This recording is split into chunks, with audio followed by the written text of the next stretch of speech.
readings that really influenced the current event that I've chosen to talk about this week are When Me Too Goes Too Far, The Game is Rigged, Everyday Consent, Understanding Sexual Violence, and the Scope of the Problem.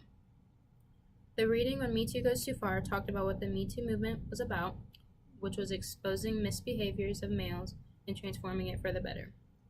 It also talked about the differences between verbal harassment, physical groping, and rape, and how the Me Too movement tries to group them all under one category, but they're all completely different from each other.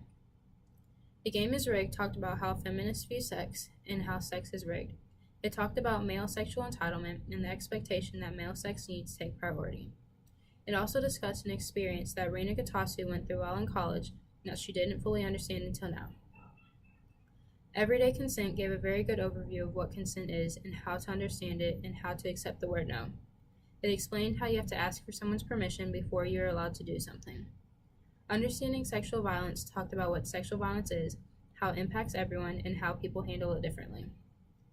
It also discussed how most sexual violence events that have happened are with someone that the victim knows. The Scope of the Problem discussed sexual assaults on college campuses. It talks about how to understand campus assaults and that there are different types. The different types were sexual assaults of a member of the college community by a stranger outside the campus community, or a rape by a student unknown to the victim, or an acquaintance rape and sexual assault. These readings have led me to talk about the Larry Nassar case as my current event. Larry Nassar is the former Michigan State University and USA gymnastics physician. He was recently sentenced to 40 to 175 years in prison for sexually assaulting young women. There are 265 identified victims from multiple states. 156 of those victims testified against him. There are also victims from the U.S. Olympics teams, Aly Raisman, Jordan Weber, Gabby Douglas, and Simone Biles, who were sexually assaulted by Nassar. Many of his victims were minors, and some were even sexually assaulted while their parents were in the room.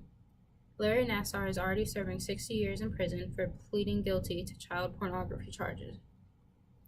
There are also reports that the MSU and the USA Gymnastics were slow to reacting to reports of Nassar's abuse among these girls and young women. With this event happening, it has led to the resignation of every director of the U.S. Gymnastics Board and the Michigan State President and their top sports official. This event has really shown how many people are really affected by sexual assault on the daily, and how male dominance is really involved in it. My question for you is why people feel they need to have sexual dominance over someone else instead of just being equal.